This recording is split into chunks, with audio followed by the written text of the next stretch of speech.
Okay. This is unlike a lot of the talks that we've been having that have been very vigorous and sort of exciting. This is going to be engaging in a different way. Valerie, I'd like for you to introduce yourself, and then we're going to jump in and have a conversation. Awesome. I'm Valerie Herbert. I'm a holistic counselor and somatic therapist and specialize in the integration of psilocybin medicine in a therapeutic setting. Is that good? Yes, it is. So, nail it. So, Valerie, integrative therapist, somatic therapy. Did I say somatic therapy? Yes. Did I say that correctly? And I'm Catherine Sidman. I'm really excited, and I was joking with you before that I really just wanted an hour of counseling. So we're gonna do that right here. But tell me. Sort of walk me through, if I come to you, like I may already have, and say, I'm interested in exploring, like I've done self-directed journeys or experiences with, trip seems so like derivative, but I've had my own personally directed experiences with mushrooms. I'm comfortable with psilocybin in my life.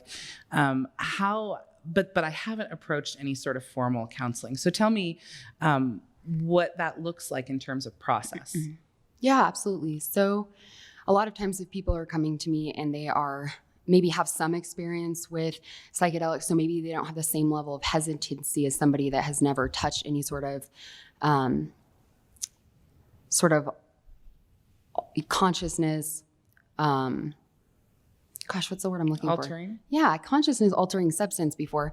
It's totally different because when you've never had an experience like that, you can't even begin to conceptualize. So obviously preparation is a little bit different. But in your case, if you had a little bit of experience, but you had maybe, like you had said, trip before, and now you're like, oh, I actually want to journey. Like I want to understand and enhance this therapeutic benefit of this. Well, I would probably do a few things. I love to take conservative measures as much as possible. So really understanding the goal of why somebody is doing something. A lot of times people are doing this because they have a lot of really severe trauma, attachment wounding, maybe birth stuff that really talking it out doesn't get under for them. And so I might recommend doing like a microdose protocol to develop a relationship with the medicine, and then talk about doing a guided journey with maybe a therapeutic dose or a larger dose, depending on sort of what you were wanting to do. So let's put numbers in that. So when you're talking about a microdose, yes, tell me what that looks like. So microdoses are usually between 0.1 grams of psilocybin to like 0.5 grams of psilocybin. But most people on the protocols that I do are 0.1 to 0.2. So 0.1 to 0.2 grams of psilocybin. Right. That's not grams of dried mushrooms. Or is it? It's grams of dried mushrooms. So okay, it's 0.1 grams of dried psilocybin mushrooms. So so I wouldn't like the lab tech side, I'm like, not super sure about that. But I also actually potentiate it with lion's mane, turkey tail, reishi, ashwagandha, sometimes like vitamin C and B12 and other things. So it's a microdose capsule that people are using either every other day or like 5 days on, 2 days off to sort of start to build that relationship and, put things in it that potentiate the value and the benefit of the medicine. What would I expect? So if I was taking that capsule every other day or 5 on, 2 off, and it is sort of this cocktail of adaptogens and other plant and fungus medicine and the 0.2 grams of psilocybin mushrooms, what would I expect? What would my expectation be like for how that feels? Yeah, I think that each and every person is a bio-individual experience. And so I really try to meet people. I definitely use a deeply intuitive approach, but I think the best way that I explain it to people, it's almost as though I'm handing you a daily meditation practice. So I feel like people just get this ability to feel more in their body, more grounded, especially folks that have a lot of trauma or disassociate a lot. Psilocybin is a medicine that brings you into the body. It brings you into the heart. And so again, there's a million ways that you can potentiate the use of that. So like I recommend on days people microdose to set an intention, maybe make it ceremonial for themselves. Go stand on the earth about 20 to 30 minutes in to it hitting you, because when you're using these protocols, you can just kind of take it and move on with your life, or you can really settle in and really start to work and engage in the relationship with even just that little bit, which is about 1/30th of a therapeutic or a journey dose where you would have hallucinations or trip per se.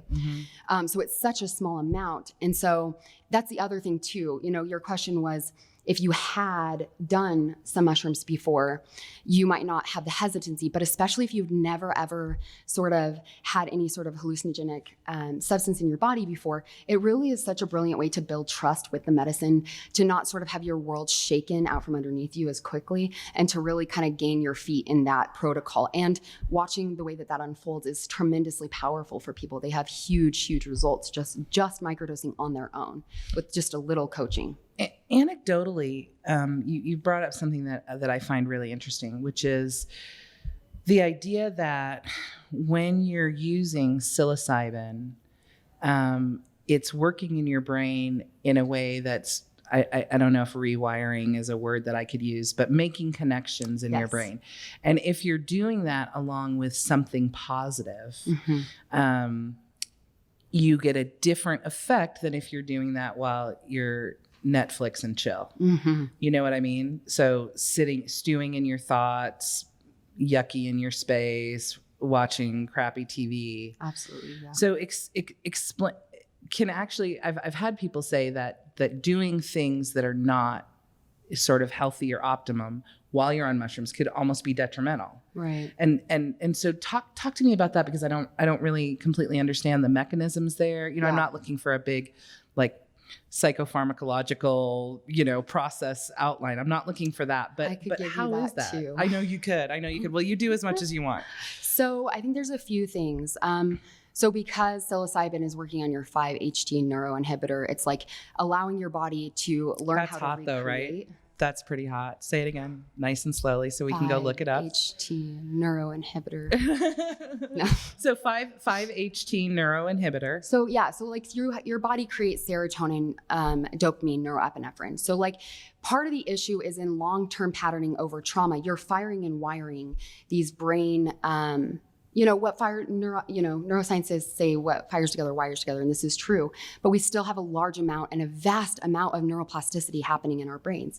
And so as you're taking these microdose protocols, yes, you might feel yucky when you do that, but the thing is the medicine is so intelligent that as you're working with yourself and you're having these, you're having literally an opening in your brain and you're able to wire and fire in different ways.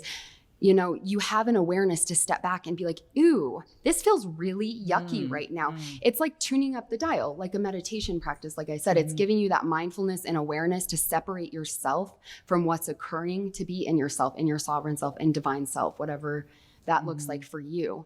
And so, yes, microdosing works to help you create new patterns and new brain pathways. And it is definitely potentiated through intention, right?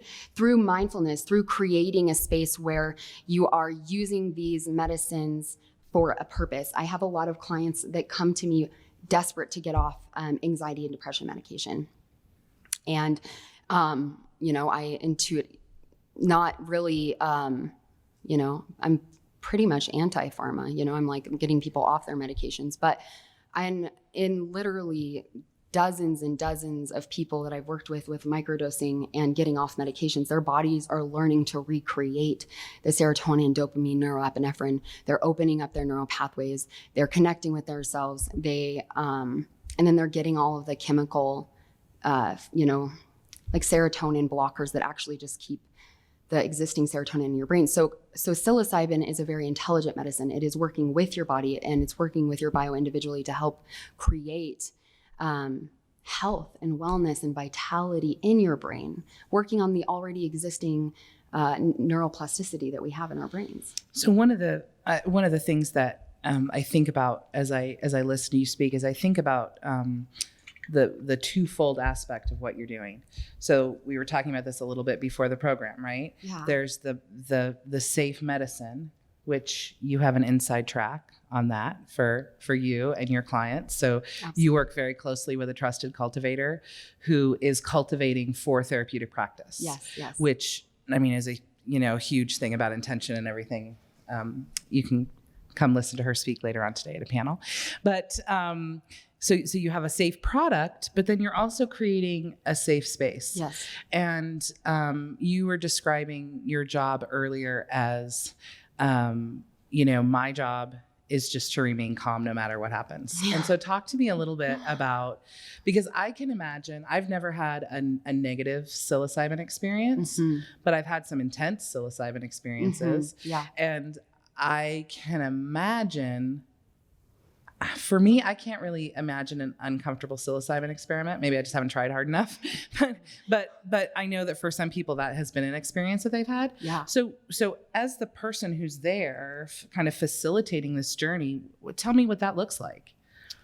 Yeah. So I think that there's a few really important things to think about in this. And I get the opportunity a lot of times to work with people for months and months, if not a year or 2 years before they even decide to do this big therapeutic journey, guided by myself. But also I have the feeling and the relationship with the medicine and the understanding with the medicine that I truly do trust the medicine as psilocybin, the medicine, to work in its own sovereign way. Like the medicine is the teacher. I deeply trust the psyche of the person that is going through this experience. And I am holding a space, staying in myself, so that whatever's going on in them that's being distorted, they're looking back at me and seeing me in myself calm. So I think that that's like a lot of times why there's a lot of people saying, oh my God, I had the worst trip ever. Well, if you're freaking out and you're with people that don't understand the ways in which these medicines can sometimes enact in various different ways, depending on each individual person's psyche, each individual person's experience, attachment stuff, brain stuff. I mean, it goes on and on and on, because each person is bio-individual and you have to treat them as so. But your friend's watching you and then you're losing your shit and they're like, oh my God, maybe you do need to go to the hospital. And then they're like, oh my God, I need to go to the hospital. Right. And then they're like literally losing their minds. And then it's driving the experience to utter insanity rather than, let's say I'm holding space for somebody in their own psyche because of whatever darkness and whatever addictions and whatever things that they have occurred in their lifetime, their psyche is putting them through these really intense experiences.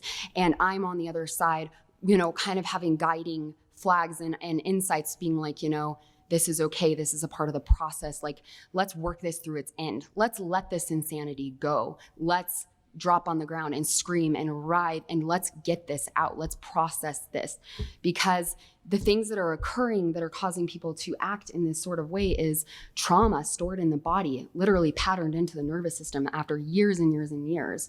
And so I think if you're looking at it and you're trusting the person, you're trusting the medicine, and yes, I've learned to have to trust myself in holding that space.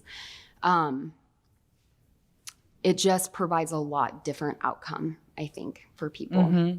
And so I think that's why people are starting to think about that, because a lot of people in the last year decided just to start trying psilocybin. Everybody's really depressed. Things are crazy. The world is insane. And they're like, you know what? There's all this science coming back out about, I want to try it out. And people are having a variety of good or bad experiences. Like you said, you've had really, really good experiences, but other people have had really, really intense experiences. Yes. And I love the word and the language use of intensity, because I think that intensity is the correct word. I think that people attribute discomfort as bad or wrong, but it's not. It's not bad or wrong. Well, and sometimes you have to walk through that to get to the other side of it. Absolutely. You're not going to get to go around that one. Nope. So you can walk through it and it could really kind of suck for a minute. Yes. Or you can just let it linger and like slowly chip away at your soul for the rest of your life. Yeah. But like maybe we just want to tear off the Band-Aid. Yes. Is it a little bit like that? Yeah, totally. Which is funny that you say that, because it kind of brings us to the idea of integration, right? Okay. Because as somebody, maybe, so another thing that I've done a few times over the last year is I've had folks sent to me that had really intense, or what they called a bad trip experience, and they needed help making meaning or making sense of that after the fact. And like I just said, a lot of that has to do with the mindset, the intention going into it, the preparation, who was trip sitting them, like their partner was there and they have never done, any sort of hallucinogenic, and, next thing they know, they're both losing their shit. Like that's a recipe for some psyche harm. Yeah. So, but it still can be an incredible experience. How do you prepare people to trip sit for somebody else? So talk to the sexy guy with a beard in the back. So when I take my heroic dose, he knows how to walk me through it. Okay, Paul, this one's for you. But I mean, how does he sit with me when I'm really experiencing something? Yeah. And if I get to like, this is a little bit too deep, what can he do to make that feel safer for me? What can I do for him? What can I do for a friend? Yeah. Or is that too complicated of a question to have you give me a 30-second answer about? Like, can we be equipped a little bit to trip sit for each other? Yeah, I think so. Yeah, I mean, I think that there are some factors involved. Like, you have to feel really safe with the person you're with. You have to feel like you can really let go. And so in your circumstance, I think and assume and can feel that you could do that around Paul, because you guys, you really have this like openness together. We're working on it. We're only 26 years in. We'll see where it goes. I don't know. Yeah. It might not work out. I don't know. It takes time. And, and I think that too with partners, I mean, me and my partner trip sat for each other without knowing anything initially right in.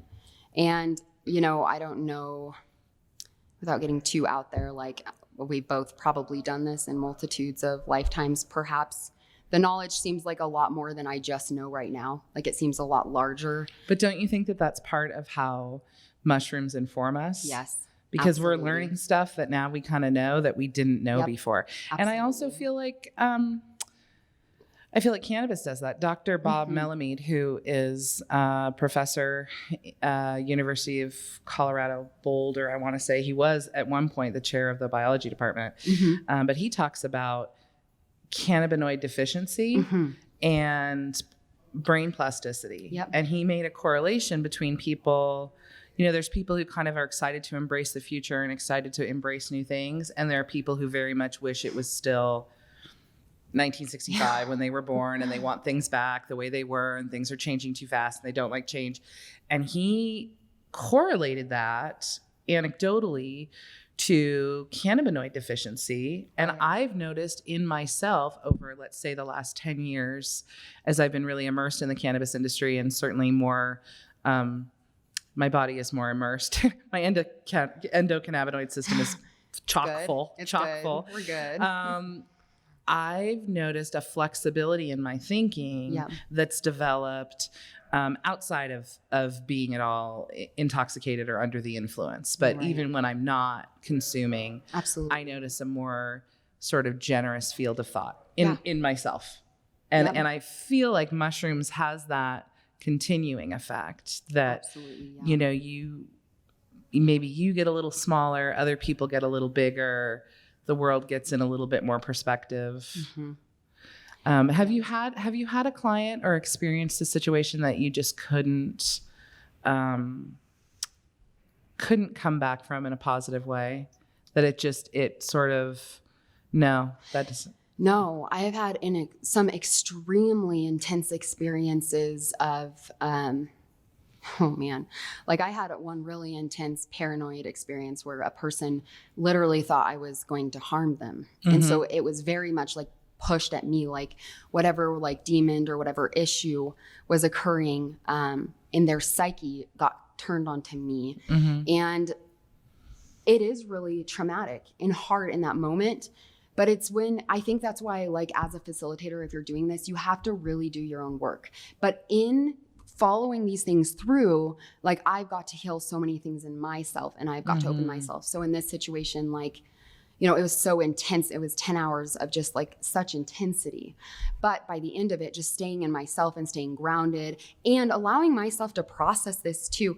I do a lot of dance integration towards the end of people's journeys, and I join in dancing, and I allow a lot of that intense energy to flow out of me and like really pull back from my cosmic body and allow fresh energy to circulate and allow that to integrate. But in every single experience where it's been intense, it showed me a shadow side of myself.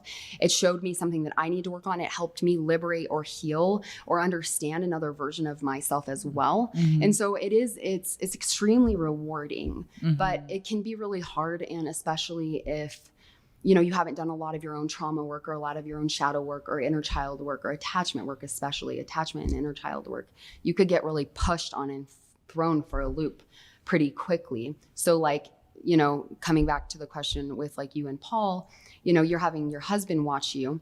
Well, he's pretty well versed in your psyche. He has a pretty good understanding of you. He can be really supportive of you. Yeah, he knows all your crazy things. He knows.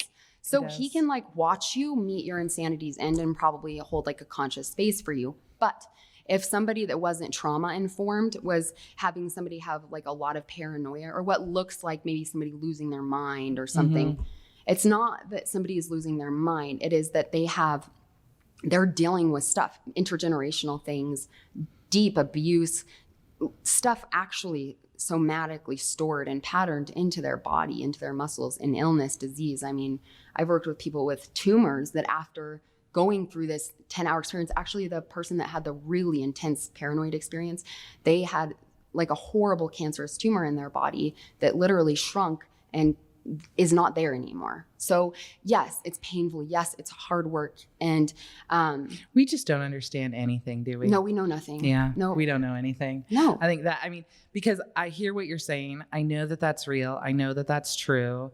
And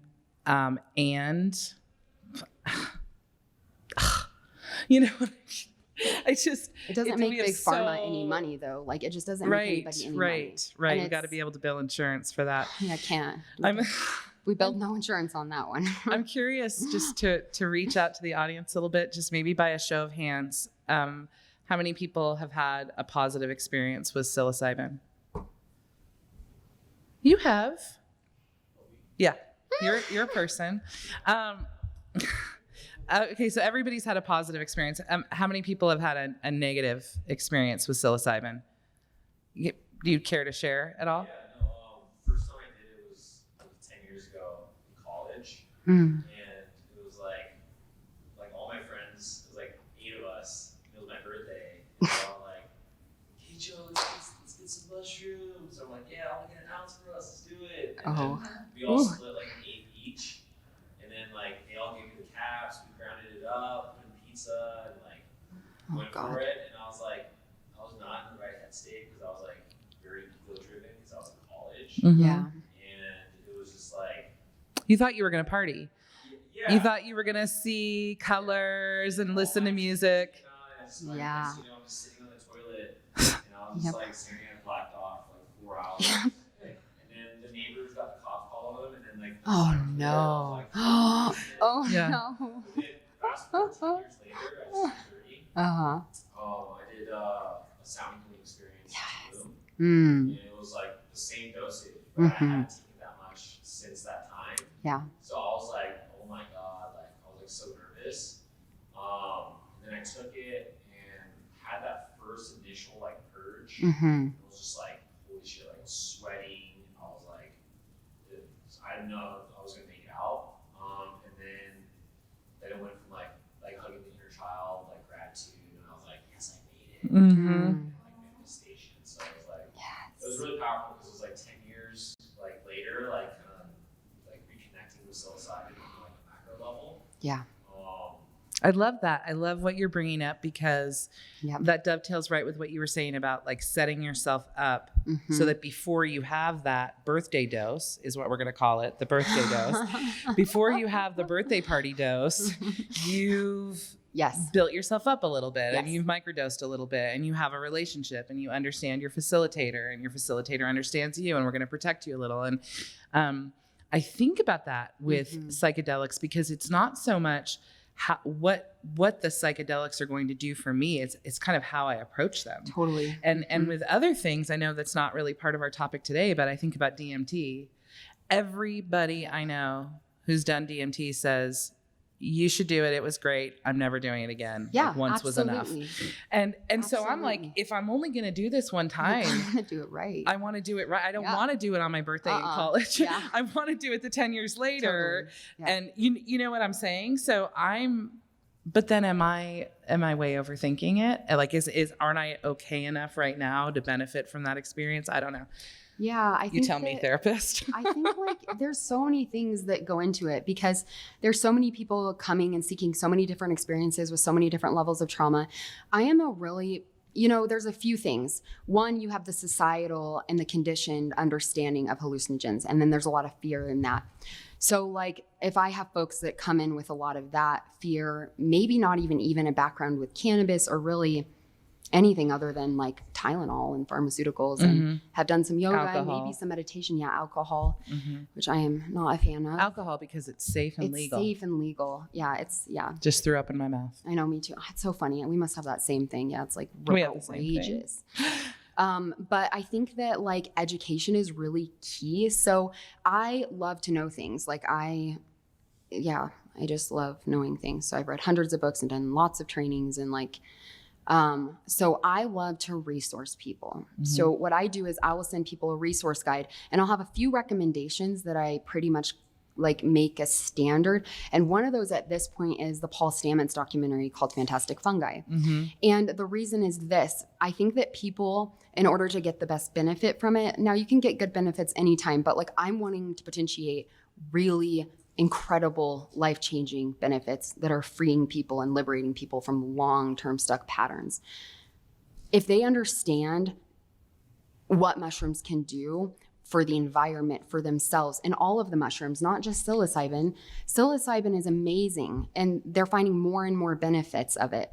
But like understanding mushrooms as a whole, understanding that like our entire like world has a bed of mycelium. Like we are all like, it's such an intelligent species, and we are so connected to it as well. And so I think that informing people with information, giving them lots of research. I mean, John Hopkins and a bunch of, Gabor Mate, Stanislav Grof. I mean, I'm sending people these resources so that they can understand the scientific backing, the effectiveness, and information sometimes helps people feel safe and like they have more agency or autonomy over what they're choosing for themselves. And so I find that when people have a lot of resources, and not everybody goes crazy and does all the resources, and some people do. Some people just show up, they're like, I just trust this. Like, I just want to do this. And I'm like, cool, watch Fantastic Fungi. Let's have a preparation session, and away we go. But, there are those people that, okay, I want to do the microdosing. I want to talk a lot about it. I want to do like somatic therapy, really connecting to maybe some of those inner children wounds ahead of time so that they know and have a relationship with them already as well, the inner children inside of themselves, as well as me, as well as the microdosing and the medicine. And then that can really enrich people as well. So I kind of just, each individual person come up with their own plan, but there's a few sort of standardized ones that I do. But I think that preparing requires people to want to prepare. So people that, it's something that you can't push. It's something that's so against ego and like will and control that like I might offer it. I'll intuitively like put it in there and plant seeds for people if I think it'll be really beneficial, especially clients I work with weekly. But it's like something that you have to be ready for and want to do. And when somebody makes that decision and then they have support and community and understanding, they feel really empowered in that. And I think that also changes the outcome as well too, because it's not just I'm at a party and I threw mushrooms on a pizza and away we go. Like you had no idea your world was about to be fucked up and you had no clue. And like you couldn't know, right? And that's okay. You still learned exactly what you needed to do. You were literally tossed on your ass. And I know opening all those neuroconnectivities in your brain in college probably changed you in a big way. And it definitely probably knocked you off whatever high horse you were on at the moment and put you right back down on the ground with everybody else. And that's important. Yeah. That's powerful. So even under bad trips, it's still like, was it that bad though? Right. Was it that bad for you though? Right. Yes. Yeah. Exactly. Is there anyone that has any questions for Valerie? Any comments, questions? Yeah. So for the experiences that you give to your clients, what is the dose that you give them? So I explain sort of what doses do to each individual, but here's the thing. Each and every individual is very different. So I have a really deep relationship with the medicine, and I really have the person sit in front of me and I intuitively test what I think is going to work. I'm really good at dosing people. But I would say that there's a general dose that people will take, and it's anywhere from 2.75 to about 4.5 grams of mushrooms. For a journey. So, like, if you had experiences with hallucinogenic mushrooms before, or if you'd been microdosing, or, I mean, there's so many factors. If you are on a SSRI, you're going to literally have to take 3 times the dose if you can't wean yourself off before, because you're going to have a blocked serotonin receiver. So it's not going to flood with the compounds of the mushrooms. So it just takes a lot more to get you there. But I would say the average person that I journey does about 3.7. And that typically is a really good dose to get people into like a very like vibey, open state, getting them to a place to integrate traumas, open up to things, without it being so overwhelming, like a 5-gram dose, like an ego death dose where people are completely like out, like they have blasted off. And I think that giving somebody that experience for the first time is really overwhelming. Mm-hmm. Yeah. How about, so in Tulum, I did like a mixture with MDA, Mm-hmm. like 0.09. Right. Mm-hmm. Starting off, and then it was like about 4 grams of psilocybin. Yep. What are your thoughts on that integration? Yeah, I love potentiating and combining medicines to help the effects of psilocybin. I really have a deep connection to mushrooms because they grow from the earth.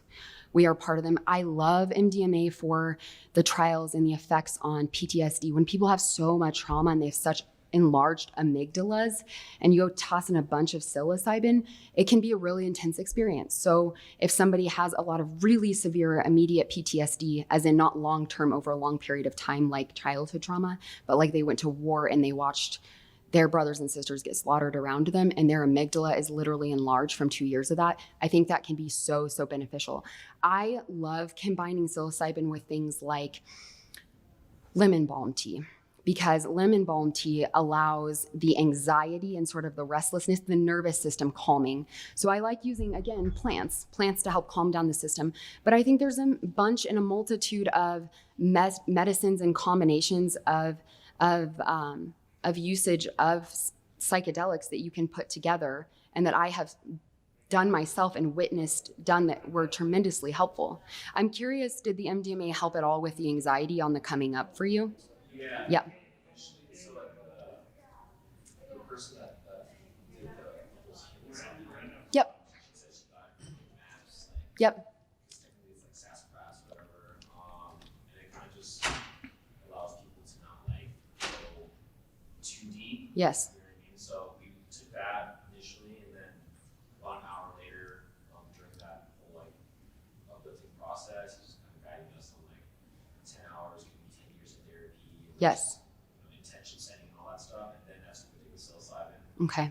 Oh, that's really cool. So you could do it kind of from the perspective of being in the heart space, being opened.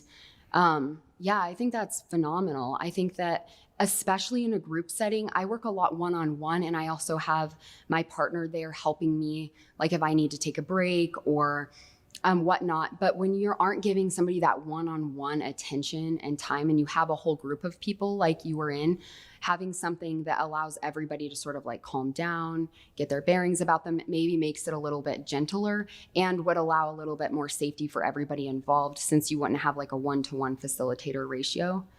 I mean, I have not done a lot of group settings yet, but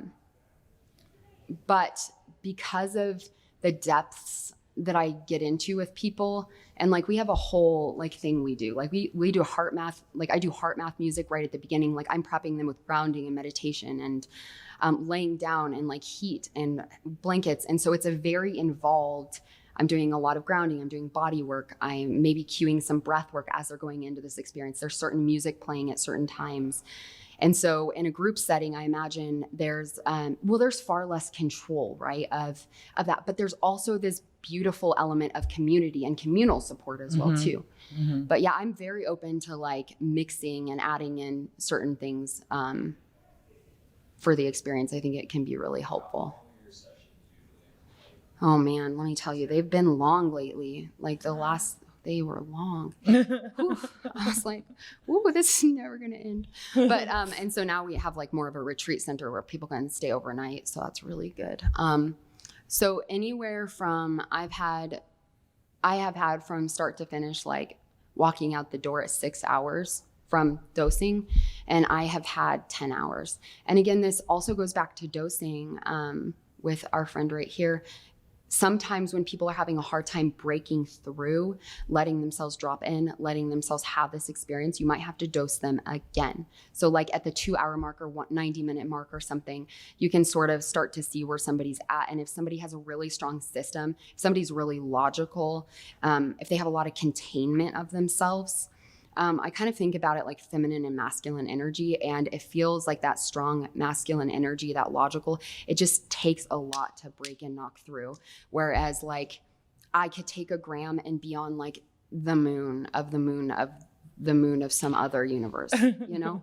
So I think it a lot depends on the person for that.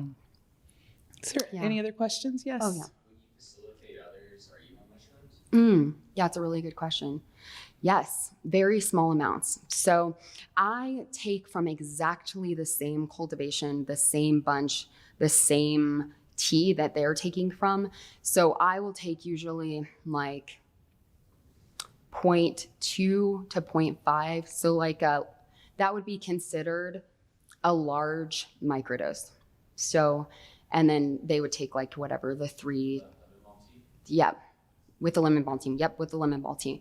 And I also mix in like other mushrooms as well sometimes, like mushroom powders with chaga, reishi, lion's mane, turkey tail, all that. But so I do that, and I do it at the same time so I can be tapped into their experience and I can be present with what's occurring in them. And the medicine does carry like such a deep consciousness. This all grew together. And now somebody is taking it into their body and I'm taking it into my body at the same time. And it helps me connect to where they're at in their experience.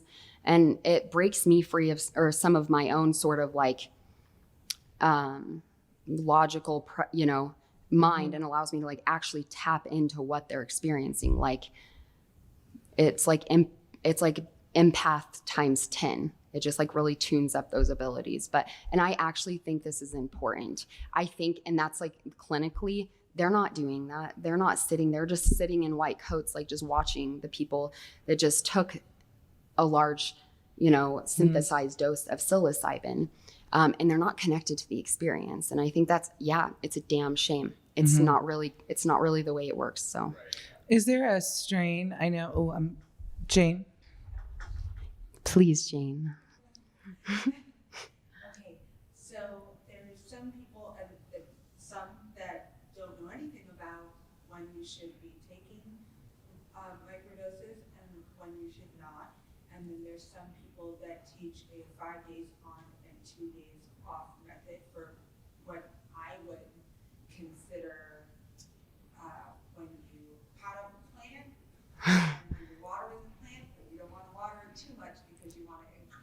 those roots to stretch, right? Yes. So I envision that it's something like encouraging those neural pathways or whatever to reach and grow to each other. Mm-hmm. But there's some people that discuss wanting to do like every third day Mm-hmm. or something, and I wanted to know which one you preferred and why. Okay.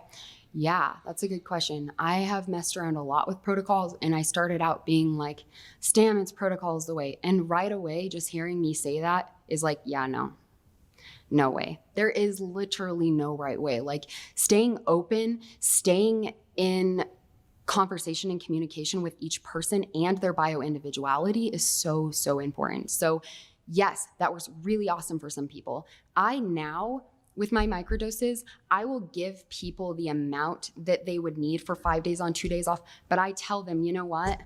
You hold this medicine and you test in yourself what you think you should take.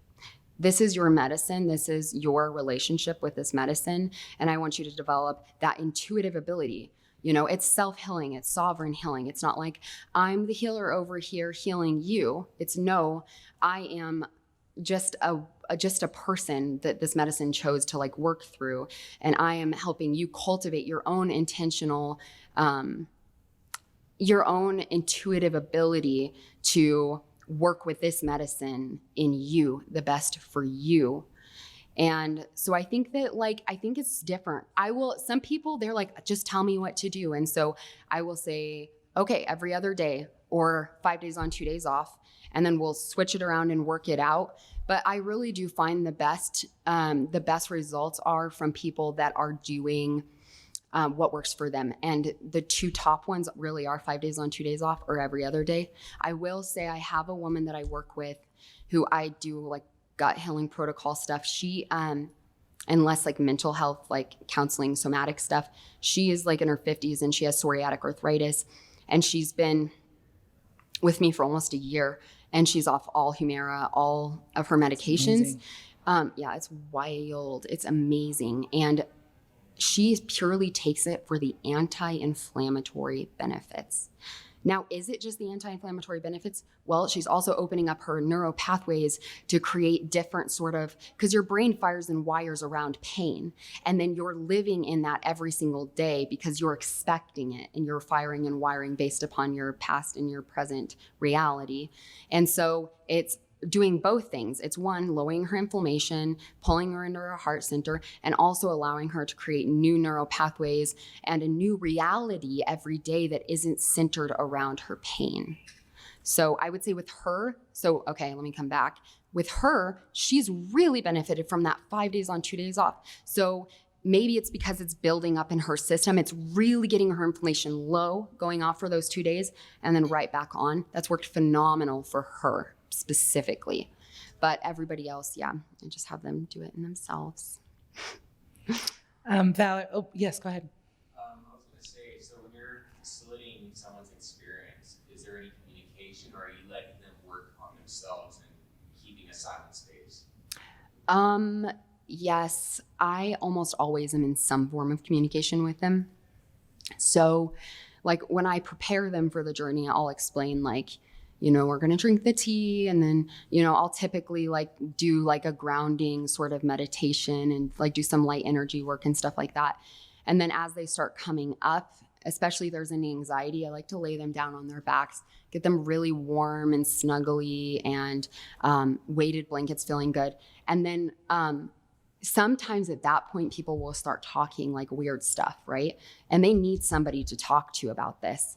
And so they'll be like, oh, whoa, I don't know, I'm feeling kind of weird, or I wish I was kind of home now. And I'm like, oh yeah, I understand. This can feel really anxiety producing, and remind them that you want this experience. I'm right here, everything is okay. And so I think that actually being able to communicate with them provides a lot of safety and security for them, just to know that whatever's occurring in them, they can bounce off of me and kind of have that containment, this is okay.